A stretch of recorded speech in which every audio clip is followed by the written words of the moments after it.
What's up, YouTube? Hello again.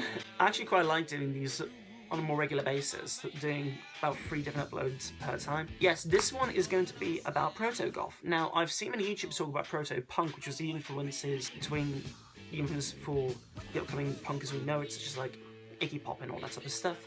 But the one which was never talked about was Proto Goth, and I think one of the reasons is because Proto Goth and Proto Punk are very similar in many aspects. It's like they have the same type of proto influence from the main roots, which is like the Proto Goth influence, such as like Iggy Pop and all that type of stuff, and the Doctors of Madness. So I want to actually talk about this a little bit more in detail. So I'm going to break this down into 3 sections: the vocal style, the post-punk style, and then the glam influence. And I'm going to be explaining all these down into different sections. Now, as I said, the definition of Proto-Goth is basically what influenced Goth before it was solidified as Goth. The big influences that helped create the style, sound, and overall atmosphere.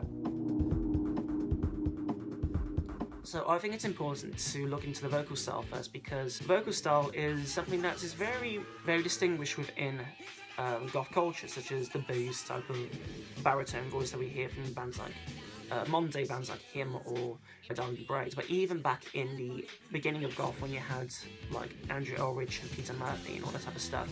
So looking back at it now, I see there is a massive influence connection to artists like Jim Morrison, who was distinguishedly renowned for his deep voice, especially for the psychedelic stuff that the Doors did. If you listen to stuff like Strange Days and The End, it's very easy to see that most bands who are distinguished within the Goth culture got their influences from Jim Morrison.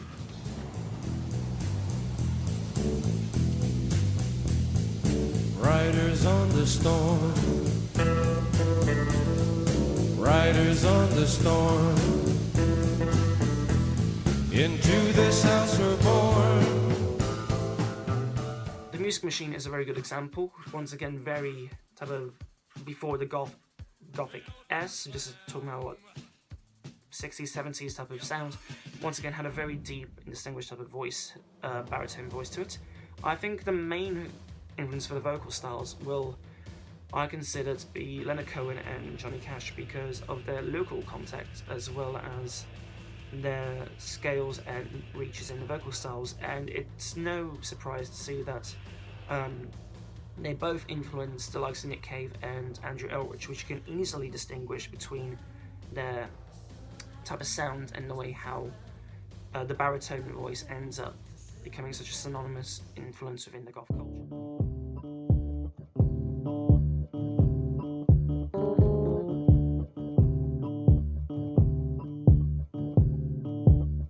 I'm slowing down the tune, never liked it fast.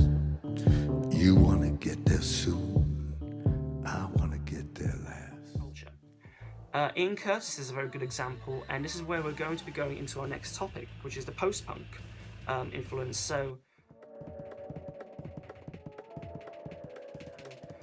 as I said, proto-punk has this type of influence, like Iggy Pop, Velvet Underground, all that type of stuff. But Ian Curtis has a distinguished synonymous relation to the Proto-Goth style, as much as it's very argued that Joy Division, people call Joy Division Goth, I prefer to call them post-punk, because there are certain elements in their repertoire that does not match the Goth style within that type of blueprint. So they are a very big influence on the Goth fashion and the Goth styles, so this is why they're considered more Proto-Goth, and you can hear that through Ian Curtis's lyrics, his voice style, as well as the dark atmosphere, especially on the Closer album, which you can hear this type of transition of what Goth musicians would be getting into. And I promise you, I believe that if they were to make a 3rd album, it would have been considered more Goth.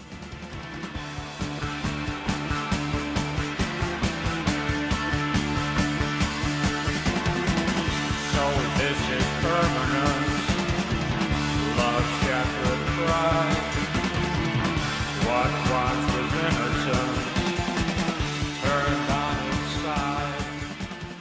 So going into the post-punk type of aspect of it, as said, we talked about Iggy Pop, who had a big influence on the punk scene, which had a big influence on the post-punk scene. we were talking about the Velvet Underground, which were kind of like more psychedelic and avant-garde, and I do strongly believe that avant-garde has a massive impact in the goth structure as well as the theatrical side. Lou Reed is a massively good example for the way how he structured his lyrics. Nico is probably considered, I don't know, the godmother of goth, or even like the proto goth godmother, because of her lyrical styles, the way how it was sang. She became like this goth icon before goth was even around. She became this massive influence, lyrically, fashion, all this type of stuff.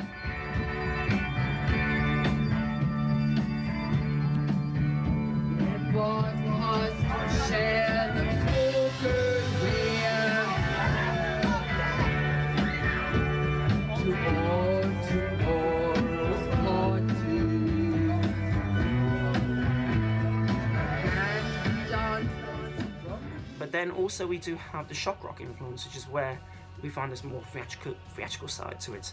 And obviously Alice Cooper considered is one of like their big influences, I suppose. I never really suggested him to be part of goth culture, very goth aesthetically, big contribution to the theatrical style, but never really goth influence, so more the proto-punk, more proto-goth influence. Saying that as well, Screaming Jay Hawkins, you can see a massive influence in his theatricality, which you can see within the likes of Peter Murphy, the way how he would go along doing his style, and I guess a little bit Arthur Brown, but I'd say that's more towards like the black metal style, but it's still like all connected in this little bubble.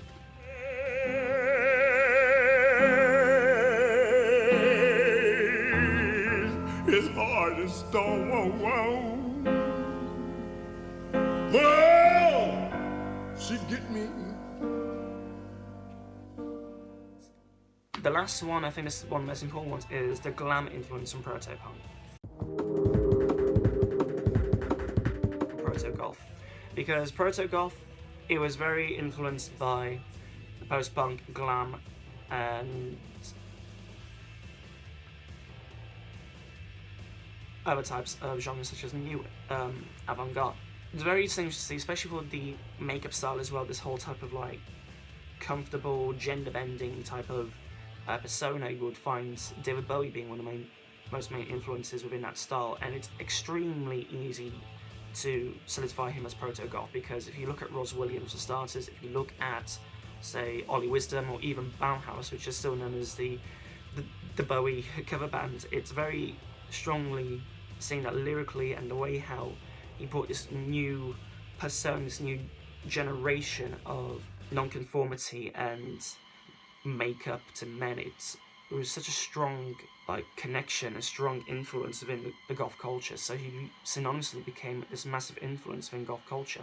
Mark Bolan, once again, we wouldn't think about this, but I'd consider him to be proto-goth as well, because the way how he would bring this type of like sass and androgyny into the glam scene. And most goth bands were influenced from the glam scene, such as the New York Dolls, which ended up becoming glam punk, which was then later synonymous into post-punk and then goth punk.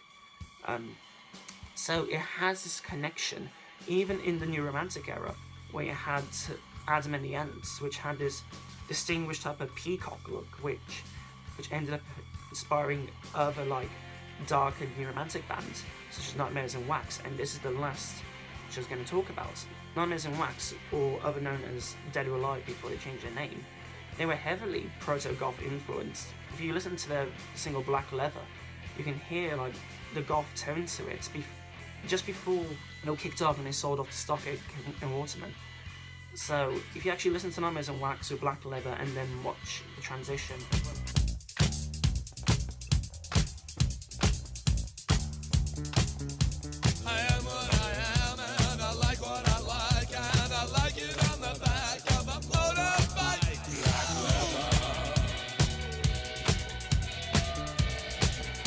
well, if you even listen to the other proto ones, that's just like the early Adam and the Ant stuff, when it was more punk, when they were more theatrical.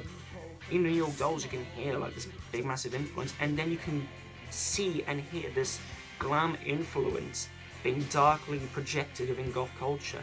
A good example of this, in my opinion, is Vision Things by Sister Mercy. It's a goth album, but it's still heavily influenced by the glam style.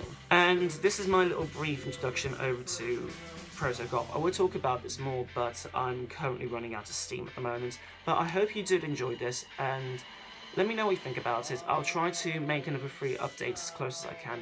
So thank you so much, thank you for your patience, and I'll catch you very soon.